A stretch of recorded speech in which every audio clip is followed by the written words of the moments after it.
কলিয়াবৰৰ জখলা বন্ধাৰ হেমপ্ৰভা বিশ্বাসৰ চাহৰ দোকানলৈ আহি চাহৰ সোৱাদ ল'লে মুখ্যমন্ত্ৰী ডক্টৰ হিমন্ত বিশ্ব শৰ্মাই। কাৰণ হেমপ্ৰভাক উৎসাহিত কৰিবলৈ দোকানখনলৈ আহিল মুখ্যমন্ত্ৰী। আনন্দত আত্মহাৰা হৈ পৰিল মাতৃ আৰু জীয়াৰী।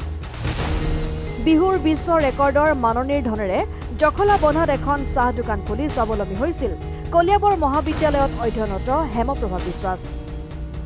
দুদিন পূৰ্বে হেমপ্ৰভাৰ দোকানত উপস্থিত হৈছিল মন্ত্ৰী কেশৱ মহন্ত।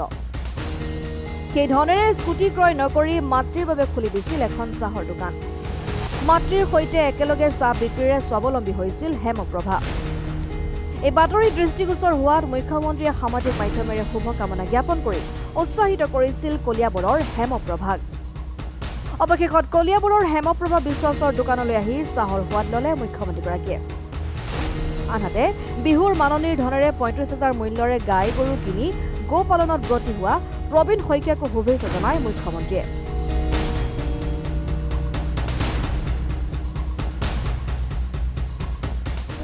আপোনালোকে সকলোৱে অৱগত যে আমাৰ অসমৰ বিহুক যেতিয়া আমি গ্ৰীনিজ ৱৰ্ল্ড ৰেকৰ্ডৰ বাবে চেষ্টা কৰিছিলোঁ, প্ৰায় ১২,০০০তকৈ অধিক বিহুৱতীয়ে এই অনুষ্ঠানত যোগদান কৰিছিল।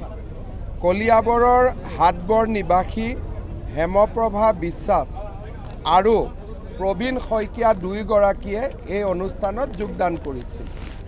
এই অনুষ্ঠানত যোগদান কৰাৰ সময়ত আমিতো বিশ্ব ৰেকৰ্ড কৰিলোঁ, কিন্তু গোটেই কেইদিনে বিহুৱতীসকলে যি কষ্ট কৰিছিল তাৰ কাৰণে আমি প্ৰায় ৩৫,০০০ টকাৰ এটা মাননি আমি সকলোলৈকে আগবঢ়াইছিলোঁ।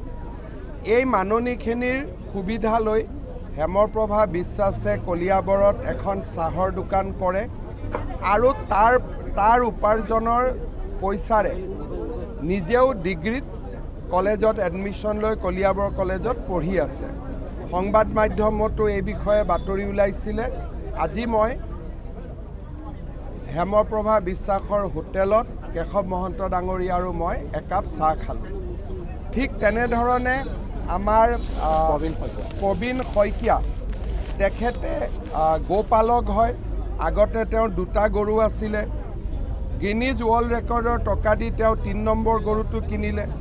কেইদিনমান আগতে বানপানীৰ সাহায্য বা ক্ষতিগ্ৰস্ত হোৱাৰ কাৰণে চৰকাৰে যি সাহায্য আগবঢ়ায় তাৰ পৰা তেওঁ ৪ নম্বৰ গৰুটো কিনিলে, গাইজনীও কিনিলে।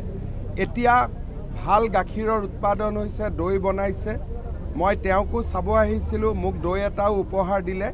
মই দুয়োগৰাকী হেমপ্ৰভা আৰু প্ৰবীণ, এই দুয়োগৰাকীৰ আদৰ্শ আমাৰ যাতে অসমৰ যুৱক যুৱতীসকলে লয় তাৰ বাবে মই আহ্বান জনাম। আপোনালোকে জানে যে মন্ত্ৰী কেশৱ মহন্ত ডাঙৰীয়া আৰু পীযুষ হাজৰিকাই অক্লান্ত প্ৰচেষ্টা চলাইছে কলংখন যাতে পুনৰ বোৱাব পাৰে। ছুইচ গেট এটা আছে, তথাপিতো মোৰ সৌভাগ্য হ'ল কলঙৰ পানী দেখাৰ। ছুইচ গেটৰ তলেদি পানী সৰকি আহিছে, কলং বৈছে।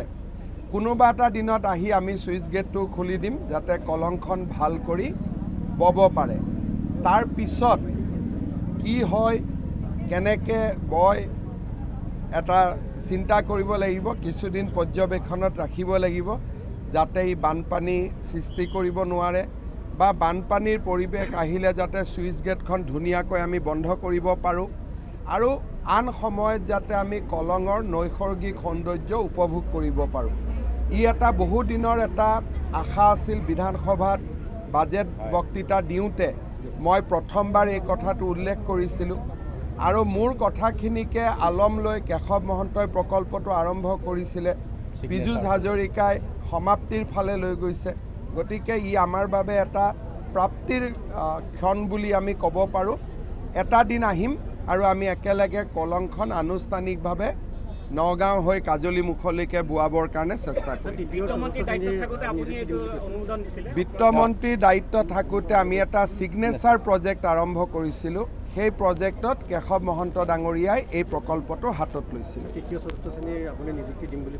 আমাৰ গোটেইখিনি ৰেডি হৈ আছে। বৰ্তমান বানৰ পৰিস্থিতিৰ কাৰণে মই এই বিষয়টো চকু দিয়া নাই, কাৰণ আজি যদি আমি পৰীক্ষা পাতিব লাগে, পুলিচে দৌৰিব লাগিব, পুলিচত এখন খেলপথাৰতো পানী নোহোৱাকৈ নাই। সেইকাৰণে জুলাই মাহটো অপেক্ষা কৰি লওঁ, তাৰপিছত এই বছৰতে আমি চব চেছ কৰিম। কেইবাজনো বিধায়ক এতিয়া MP হ'ল, এই কেনেদৰে আগবাঢ়িব আপোনালোকৰ?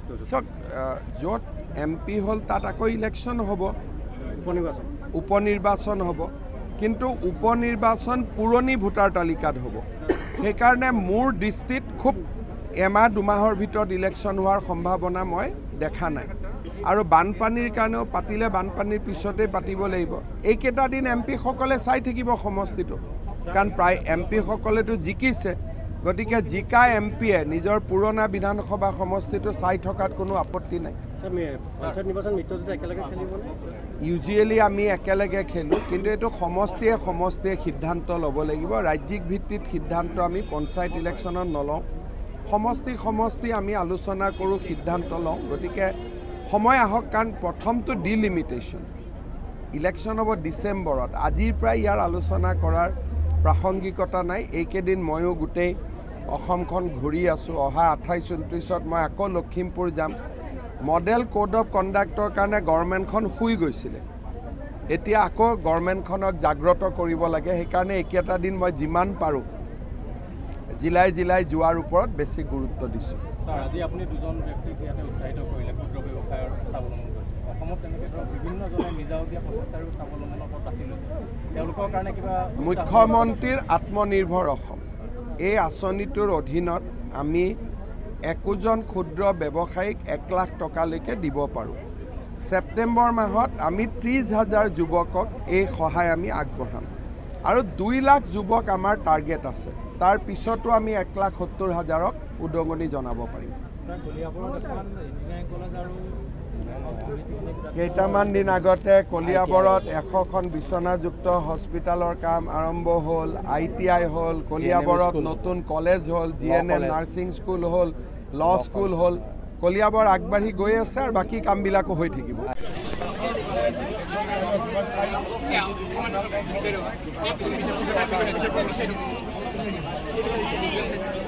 কলিয়াবৰৰ পৰা মিলি মহন্তৰ ৰিপৰ্ট, ডেমক্ৰেটিক আছাম।